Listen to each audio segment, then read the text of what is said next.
Basi mpenzi mtazamaji, karibu tuendelee kukupa habari zetu kama kawaida, ikiwa ni saa 12 zimepita dakika moja tu. Ili ni kufahamishe kutoka jiji la Kampala. Shirika ni UBC, msomaji ni Edwin Nyachwara. Mobegi. Shirika la wahandisi humu nchini limefanya mkutano na washikadau kubuni mbinu watakayoitumia kuendeleza utoaji huduma wao katika mataifa mbalimbali ya Afrika Mashariki bila kuwa na vizuizi. Mkutano huo umefanyika leo katika eneo moja hapa mjini Kampala, eneo la Luzira, huku washikadau wakiwa na matumaini kwamba kuanzia sasa watatoa huduma yao bila vizuizi vyovyote, hasa katika maeneo ya mipaka. Ready to work as partners, Ministry of Water and Environment through the Water Resources Institute, Engineers Without Borders East Africa, Engineers Without Borders USA, and Uganda Institutional Professional Engineers to bring stakeholders together to dialogue on issues of water, environment, climate change, and sustainable development. We are trying to look at innovations.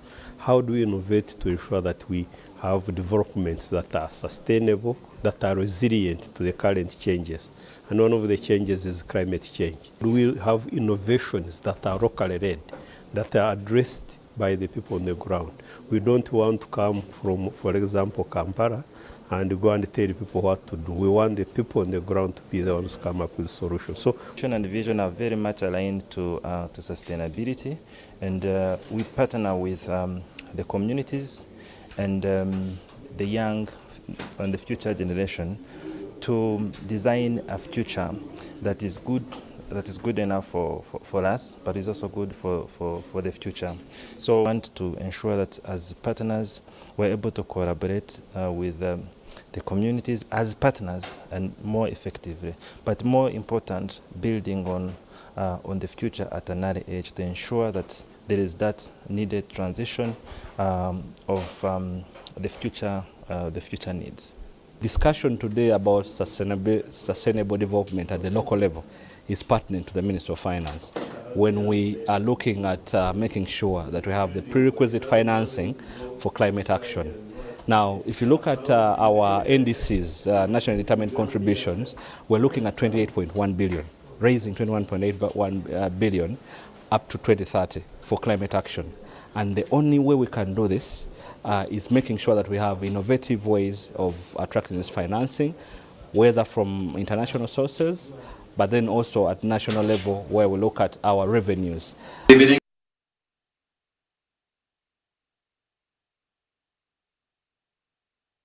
Taifa la Uganda limejiunga na ulimwengu kuadhimisha siku ya madawa ya kupanga uzazi kama njia moja ya kuhimiza au kuendeleza wananchi mbalimbali kuendeleza jinsi ya kupanga uzazi. Sherehe za kitaifa zitafanyika katika wilaya ya Chenjonjo ili kuadhimisha siku hii, ambapo itahusisha viongozi wakuu serikalini na wananchi mbalimbali kutoka maeneo mbalimbali kote nchini, hususan wale wa wilaya ya Chenjonjo. We hope that the commemoration is going to achieve an increased awareness for the use of contraception, especially amongst vulnerable youth in the region of Rwenzori, but most important also at the national level. The barriers hindering the use of contraceptives in this country are quite many. Although the ministry has put in place the necessary structures and services to ensure that contraceptive use is universally available to everyone in need of it, there still exists practices, attitudes, and some structural barriers. Most importantly, we still have myths and misconceptions in the communities where people are peddling misinformation about contraceptive use. But most importantly also, we have negative peer-to-peer influences, which again alludes to misinformation. We have a low male involvement in the use of contraceptives, whereby many couples, especially the men, disapprove of their wives or partners from using modern contraceptives. But also we have challenges sometimes with cultural and religious institutions that have reservations about using modern contraception. And with this, the Ministry of Health is prioritizing social behavior change and communication as one of the best strategies to breaking these barriers, especially through the provision of age-appropriate information to the population as well as services. Yes, according to the most recent statistics from the Uganda Demographics Health Survey of 2022, we've improved our modern contraceptive prevalence rate from 30.4% to 38%, which is commendable.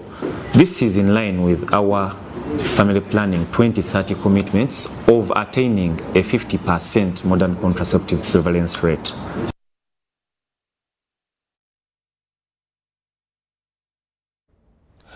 Siku ya leo ulimwengu vile umeadhimisha siku ya matumizi mabaya ya vyakula na uharibifu, siku ambayo inalenga kutoa mafunzo kwa wananchi ili kuweza kudhibiti vyakula bila kusababisha hasara yoyote.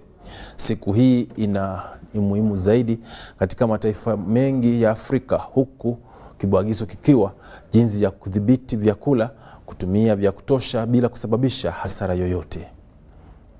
On a global level, we lose about 900 billion because of food loss and waste. And in Uganda's dairy sector, just the dairy sector, we lose about $23 million because of the milk that is powered each and every day.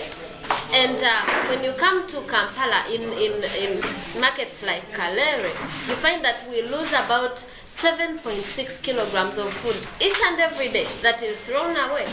And for a smallholder farmer, for a smallholder buyer and seller out there in the market, this is a lot of money, which if you pile it up for a week, for a year.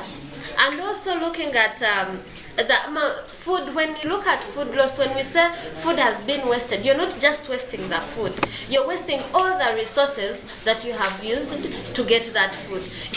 And also to see that people with bumper harvests can have the audacity to give away that excess to others at will, under the concept of leaving no one behind. Let us also, government, embrace regional food bankers. Regional food bankers, regional silos. Why should you have one? Previously, during the other times, we used to have one in Jinja, but that was, I think, alone, one. Now it's high time we have regional food bankers, which can keep cereals, which can keep pulses, which can keep legumes. So harvest in maize harvested in let me say Kasanda or Mubende can be kept maybe in the region. If they are one central region. Eating, but you're losing in terms of income.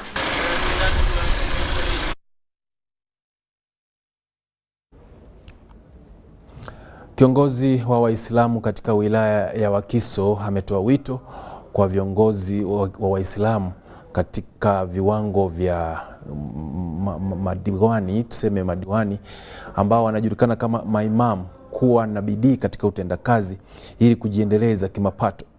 Amesema haya hii leo alipokuwa akitoa msaada wa kuku 2,000 kwa viongozi hao kama njia moja ya kuinua njia zao za kutafuta pesa na kujiinua kimapato katika siku zijazo.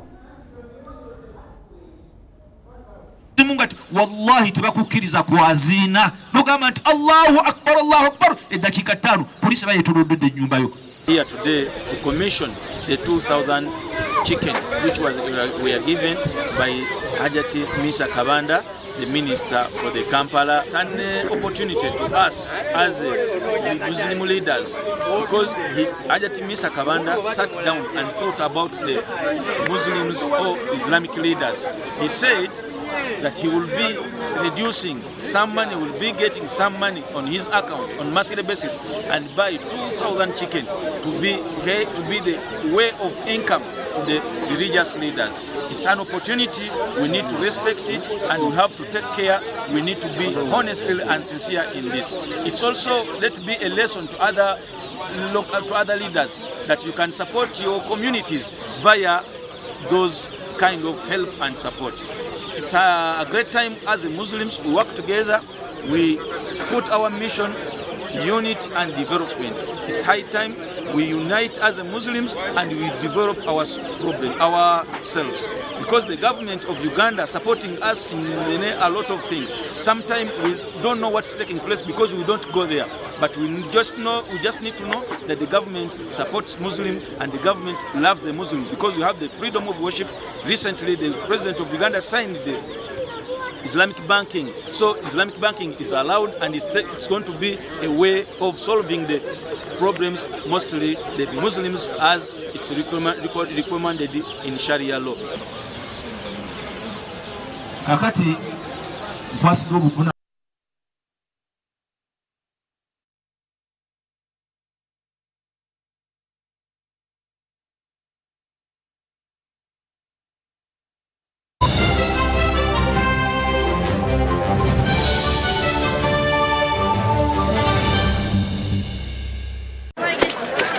Juko. Yo.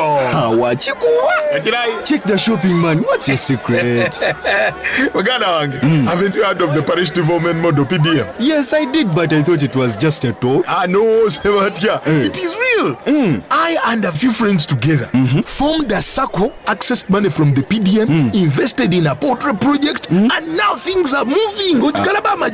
Juko. I thought I was one of your friends. You are. But you left me behind. I didn't leave you in poverty. What you do, just visit your LC2 chairperson and your parish chief, and start the process of economic transformation. Just like that. Okay. The parish development model is an initiative from the government of Uganda through the Ministry of Local Government, designed to transform all lives of Ugandans for the better. PDM, my parish, my development, my life.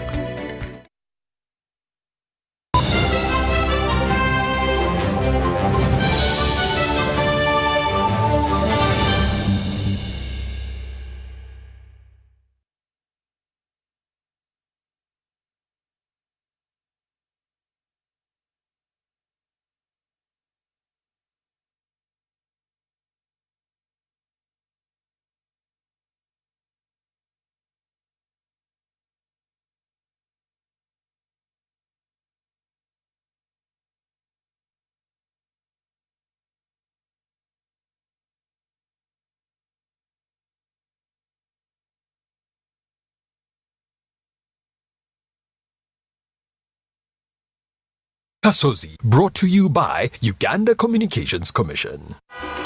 Hello? This is Kasozi. How can I help you? Hey, Kasozi, my brother. Long time.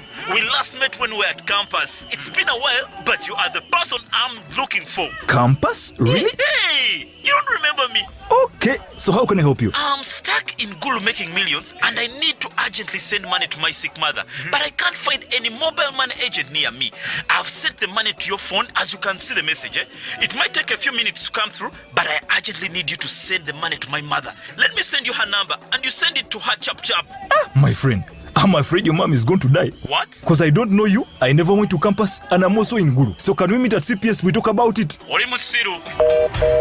Stay tuned for what Kasozi does next. Tofera. Refrain from unnecessary engagements with strangers over the phone. This message is powered by the Uganda Communications Commission. Sebo. Yes? This is the bill. What? Malaria testing, 10,000. Treatment, 100,000 since we put on drip. Hey, Musao, can you read this for me? Before I brought my wife here, I'd already spent money on buying herbal medicine and drugs from the pharmacy, which didn't work. But Sebo, the government gave out mosquito nets. Doesn't your family use them? We got the mosquito nets, but they got holes and we didn't know what to do. Protect your loved ones from malaria. Sow your mosquito nets whenever they get damaged to keep the mosquitoes away. Ensure all nets are tied up every morning to avoid damaging them. Ensure that everyone in your family sleeps under a treated mosquito net every night, whether it is a cold or hot season. Together, we can chase malaria out of Uganda. This message is brought to you by the Ministry of Health with support from Global Fund. No malaria will catch. Juko. Yo. Check the shopping, man. What's your secret? Haven't you heard of the parish development model PDM? Yes, I did, but I thought it was just a talk. No, Sebatia. It is real. I and a few friends together formed a circle, accessed money from the PDM, invested in a portrait project, and now things are moving. Juko. I thought I was one of your friends. You are. But you left me behind. I didn't leave you in poverty. What you do, just visit your LC2 chairperson and your parish chief and start the process of economic transformation. Just like that. The parish development model is an initiative from the government of Uganda through the Ministry of Local Government designed to transform all lives of Ugandans for the better. PDM, my parish, my development, my life.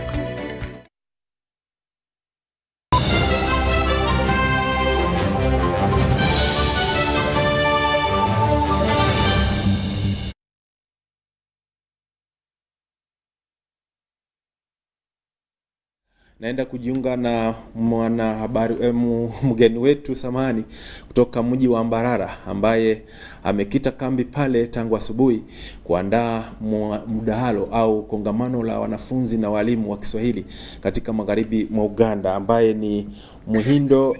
Sijui kama unanipata Bwana Johnson, unanipokea moja kwa moja kutoka shirika letu? Na kupokea vizuri ndugu. Habari ya Mbarara? Mbarara tupo salama. Tunajua kwamba kesho ndio siku ya siku wakati wapenzi wa lugha ya Kiswahili wanajumuika katika eneo la magharibi mwa Uganda. Je, hebu tupe picha ya maandalizi koje katika eneo hilo kwa sasa? Maandalizi tupo tunaandaa vizuri. Naam. Na kazi inaendelea vizuri. Tunajua kwamba watu ni wengi na kutoka maeneo mbalimbali wanatazamiwa kufika hapo kesho. Sijui kama umefanya thibitisho kwamba wote mliokuwa mmeandaa na kualika wamethibitisha kuja kuhudhuria hapo kesho? Maandalizi tumemaliza na tuna uthibitisho kutoka mashule tofauti ya kwamba watahudhuria na wamehakikisha zaidi sana. Mashule kutoka magharibi, mashule kutoka kati mwa Uganda, zaidi sana sehemu za Masaka, sehemu za Sebabule, sehemu za kule Kigezi wamehakikisha kwamba watafika. So natumai kwamba siku ya kesho itakuwa vizuri na mambo yatakuwa barabara. Labda utupe tu nususi ya picha itakavyokuwa kesho. Ni nini kitakushughulikiwa na ni nini hii ama ina umuhimu upi katika taifa letu la Uganda, haswa katika eneo la magharibi mwa Uganda? Kitakachoshughulikiwa ni kwamba tuna kongamano la wanafunzi na walimu. Walimu miezi na miaka iliyopita tulikuwa na shida ya mtaala mpya. Jambo tunaenda kulishughulikia, wataalamu wamehakikisha watafika na walimu watafika. Wanafunzi nao pia wana shida katika mtaala huo wa kidato cha 3, nao watashughulikiwa na wataongozwa vizuri na malengo ya taifa tutakuwa tunatimiza. Wanafunzi wa kidato cha 4 na 6 nao tumeandaa kazi tofauti ambazo tutawashughulikia ili tutimize malengo ya taifa na ya Jumuiya ya Afrika Mashariki. Natumai kwamba baada ya mdahalo ama baada ya kongamano, kila mwanafunzi mwezi wa Oktoba hapo atakapokuwa anaandika mitihani yake ya mwisho atafaulu zaidi sana, na inji tutakuwa tunajenga, taifa tutakuwa tunajenga, uzalendo tunajenga, uhusiano na ushirika tunajenga. Labda chakula, viti, kila kitu tayari.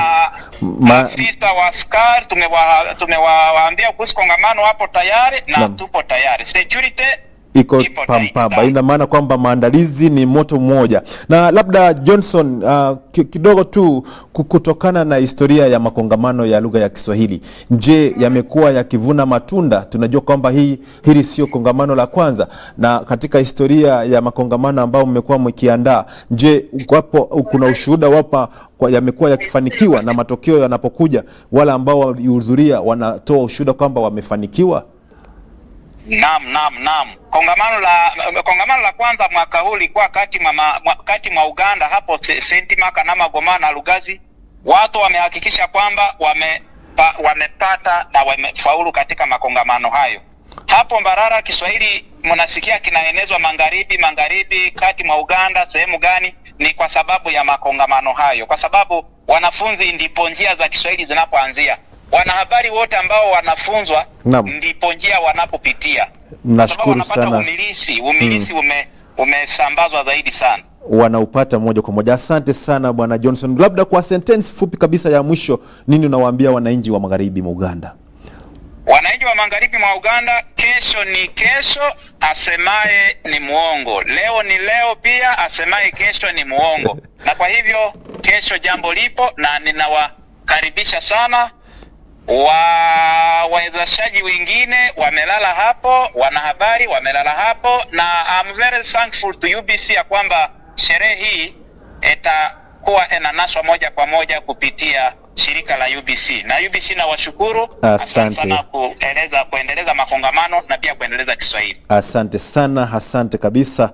Amekuwa Mwalimu Muhindo Johnson kutoka shule ya Mbarara Ami katika magharibi mwa Uganda. Mtazamaji, basi wewe na mimi tutakuwa tu tunashuhudia kongamano hilo likifanyika hapo kesho, kuona njia ya kupiga jeki zaidi lugha ya Kiswahili. Kilicho na mwanzo kina mwisho. Mimi nimefika mwisho wa habari za leo, na nakuja jamvi langu ni kuacha na wale wa Kiganda. Naona Amina ameanza kutia chake maji ili aanze kunyolewa katika lugha ya Kiganda. Hadi wakati mwingine, mimi ni Edwin Nyachwara Mobeki.